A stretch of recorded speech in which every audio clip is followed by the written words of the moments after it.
Hi, my name's Phil. I like talking about politics, and in this video I'd like to discuss a couple of phrases sneaking back into the noise from the Conservatives as Liz Truss pushes for tax cuts as her economic growth driver, despite the fact that tax cuts do not drive growth, and the economic data can show that. But there have been a couple of phrases appearing again that often pass people by that really speak to the fact that Tories are only ever bothered about looking after the rich and the privileged. But first, if you'd like to be notified of daily news and politics, please subscribe to the channel and click the bell notification icon.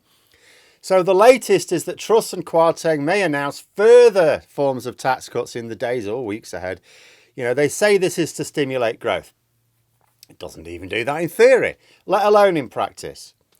I mean, what is the theory supposed to say? The problem is, all too often, Tory ministers are allowed to get away with the fact we're going to do this action so that it will achieve this outcome. And nobody ever asks them, so what's the process? Show me the flowchart. Show me the flowchart that I can follow. What is their theory supposed to say? That if you have lower taxes, you'll get more investment? That's the line. That is the line that Truss is taking. We'll get more investment. How does that even work? If that company, if you're talking about a company that will only invest if it doesn't have to pay as much in the way of tax, which remember, that tax goes onto our public services, then what good is that investment to us? You'll say, well, jobs. We've already got too many jobs. Don't get me wrong. I'm not saying we don't want investment. There's no point coming here. Absolutely. But you can't argue that the value of the investment is entirely in the form of jobs when we've already got more vacancies than people of working age. Businesses already trying to invest, already wanting to invest in this country, are unable to do so because they're suffering a desperate shortage of workers. The Bank of England Governor Andrew Bailey recently said the number one problem that businesses approach him with is the labour shortage crisis. So if we already don't have enough workers for the jobs we've got, what on earth good is slashing tax revenues, which hits public services, in order to get more jobs that we don't have the workers for? Even in theory, it doesn't add up. You get someone like Kwasi Kwarteng or Liz Truss to show you a flowchart how you go from their action to their stated outcome. It'll never work. It wouldn't fool a child. And as I've shown in the past as well, economic data shows that actually the countries with the best GDP per capita tend to be those with a higher tax burden. That is the general correlation there. Confuses the hell out of genuine Tories. What do you mean if you tax more, you get more investment? How does that work? It's simple enough. Taxes, when used by real governments, that is, not a criminal cabal of murder clowns, is spent on infrastructure, good quality public services. Well, how does that help businesses? Those public services allow businesses to operate more efficiently. They have healthier, better educated, more motivated workers, good transport and communication networks in order to maximise productivity. It's not hard, is it? Apparently it is for Tories. The reason they want these tax cuts is not for growth.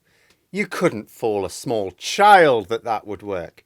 It's just because they're now blatant in their shilling for the rich. The Tories have always been the party of the rich. And I mean the rich. I don't mean people who are sort of well off like doctors. I mean the ultra wealthy. The people whose lives you couldn't even imagine. They've always been like that. They're not even bothering to hide it now either. When Liz Truss was asked about her tax cuts, only providing a matter of pennies to workers on the minimum wage, but worth much more to wealthy earners, she didn't bother to prevaricate. She didn't bother. She admitted it. She didn't even suggest it was just a side effect that the rich would benefit more. The measure's really to help the poor. It's just that, a side effect of the policy is, I know, the rich will save more, but it's there to help the poor. No, she didn't bother with that. She just came right out and said it. She said she was helping the rich because the government had been spending too much attention on the poor. That's what she said. But even with less politically clumsy Tories, it's not like they really hide their intentions. Look at the language they use. I always look at language. I'm always analysing phrases that people use because there's a lot hidden in there. Recently, the Chancellor, Kwasi Kwarteng, talked about putting money back into people's pockets with tax cuts. The phrase putting money back into people's pockets is a telling one. It's one that Tory politicians use a lot.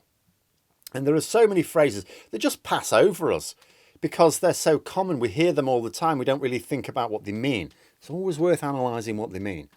I remember, for example, as a Doctor Who fan from a very young age, one day, as a young man, I was watching the Tom Baker story, The Deadly Assassin.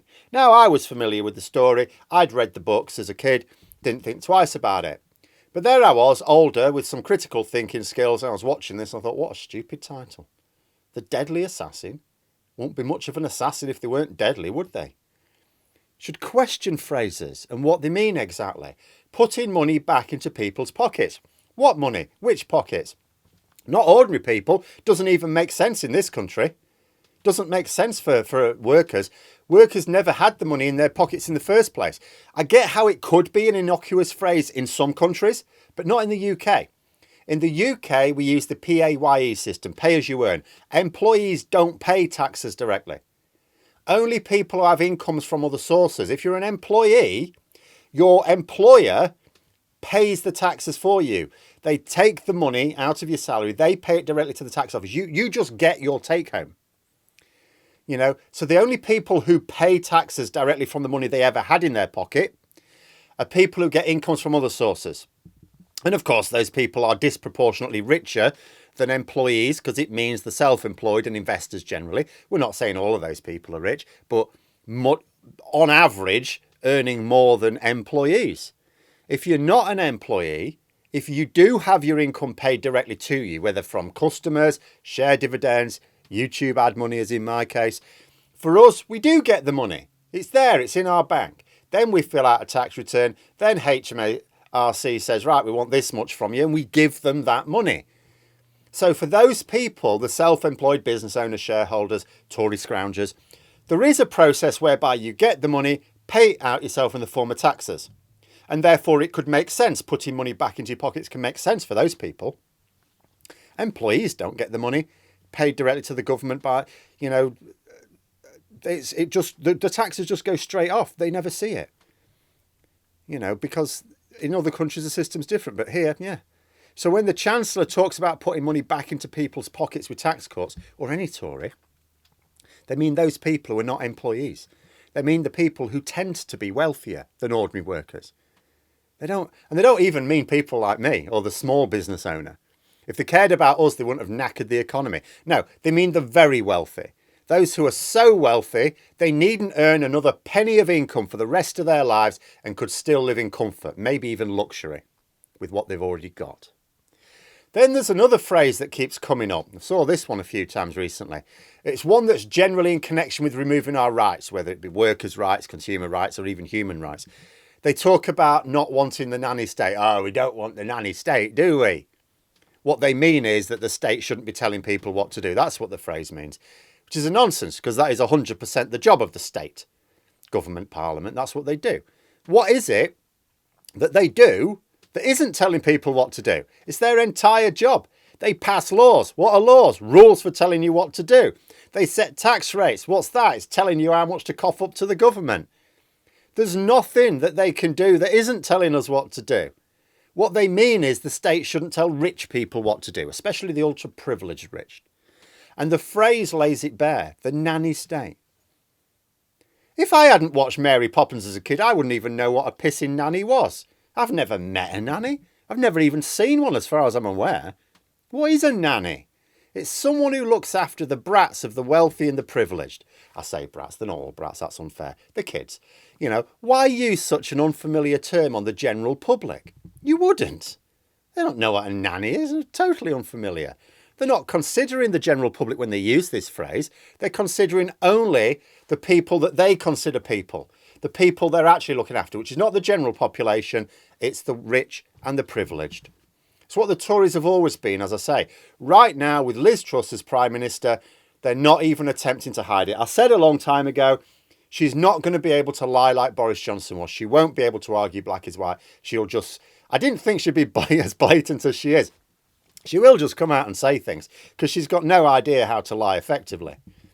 Maybe she thinks because she was state educated, she can get away with it. with enriching the privileged elite without accusations, like in a way that Boris Johnson couldn't have got away with because he's from a rich, privileged background, whereas she wasn't. But whatever her reasons for a complete lack of discretion, it's how they've always been. And when you couldn't tell from the sort of plain speaking that Truss has been into recently, there's always been signs in the phrases that they use that just actually, when you think about them, don't make sense for ordinary people. Signs in the actions they take. If a government's been in power for over 12 years, and in all that time there's been an ever-increasing, massive widening in the gap between rich and poor, the government hasn't been that interested in the poor, has it? But those are my thoughts. Let me know yours in the comments below. I hope you found the video interesting. If you did, please click the like button if you'd like to support the channel further, the join button for memberships, and until next time, I'll see you later.